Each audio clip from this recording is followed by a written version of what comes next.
আমরা বিগত দিনে দেখতে পেলাম যে ময়মনসিংহে একজন হিন্দু যুবককে ধর্ম অবমাননার অভিযোগ এনে তাকে পিটিয়ে হত্যা করা হয়েছে এবং পরবর্তীতে তাকে জ্বালিয়ে দেওয়া হয়েছে।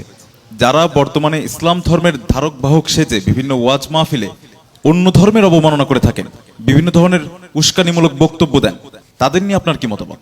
কিশোরগঞ্জের একটা ওয়াজ মাহফিলে এই মাহফিলের এই বক্তা, এটা গাজীপুর থেকে গেছে, গাজীপুর একটা নুরানি মাদ্রাসার হুজুর। এই বক্তা ওয়াজের মধ্যে উঠে কৃষ্ণের বিরুদ্ধে কি যে অশ্লীল কথা বললো, গালাগালি করলো, এগুলো আমার মুখে বলার ভাষা নাই, এটা আমি বলতে পারবো না, উদাহরণস্বরূপ বলতে পারবো না। শুধু এটুকু জানিয়ে রাখেন, এত অশ্লীল, এমন অঙ্গভঙ্গি দিয়ে অশ্লীল ভাবে কৃষ্ণকে গালি দিয়েছে। তো ঘটনা হচ্ছে ওই বক্তা আবার আমাদের বিরুদ্ধেও গালাগালি করেছে। তো আপনি যে বললেন বাংলাদেশে অনেক ভাইরাল বক্তা, আমি দেখেছি ভাইরাল বক্তা অন্য ধর্মের অবতার, ধর্মগুরু, ধর্মগ্রন্থ সেগুলো উল্লেখ করে করে গালাগালি দেওয়া হচ্ছে, উস্কানিমূলক কথা বলা হচ্ছে। সেটা তো বিচার করবে কে? এরা বাংলাদেশটারে পাইছে 55,600 বর্গ মাইলের একটা দেশ, এইটা এই ভূখণ্ডের ভিতরে পড়ে এরা নিজেদের জমিদারি তালুত মনে করে।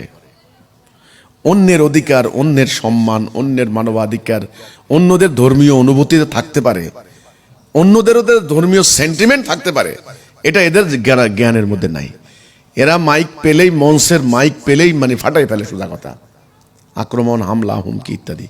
এখন ধর্ম অবমাননার অভিযোগে ময়মনসিংহের যে ছেলেটাকে খুন করা হলো নিষ্ঠুরভাবে, পৈশাচিক কায়দায়, নির্মমভাবে, এটা একেবারে অমানবিকতার একেবারে চূড়ান্ত, কোনোভাবেই গ্রহণযোগ্য নয়।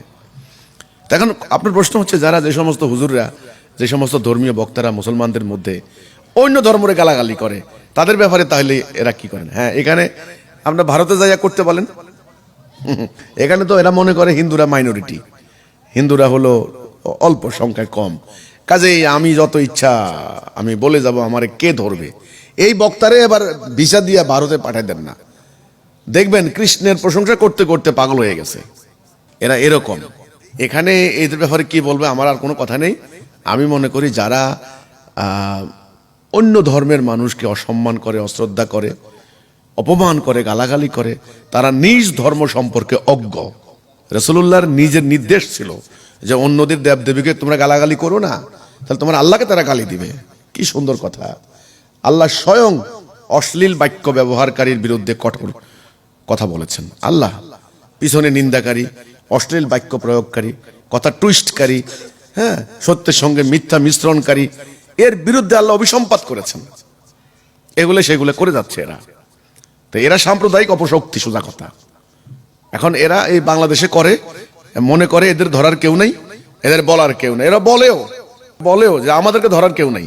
এদেরকে ইন্ডিয়া পাঠাই দেন না ভিসা দিয়া, দেখেন কি করে, অথবা চীনে পাঠাই দেন না, দেখেন ওয়াজ করতে পারে কিনা, জিব্বা কাইটা ফেলবে একেবারে সোজা।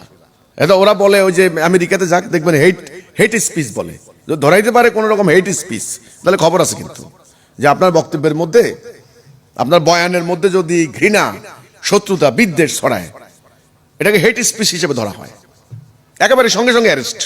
এ তো বাংলাদেশে এগুলো এরা করতে পারছে, এদেরকে ধরবে কে? এদেরকে আইনের আওতায় আনবে কে? তা আমি মনে করি এরা ইসলাম না, এরা প্রকৃত মুসলিম না, এরা ইসলামকে ধারণ করে না, ইসলামের বক্তা না, এরা ধর্ম ব্যবসায়ী, ধর্মকে উপজীব্য করে 2 দিন রুটি রুজি করবে। বাংলা একটা কথা আছে, এই কাজ করে কয়দিন খাবি, এই কাজ করে বেশি দিন খাইতে পারবে না এরা, কারণ সত্য একদিন মানুষ জানবে, তখন এদের গলা টিপে ধরবে মানুষ।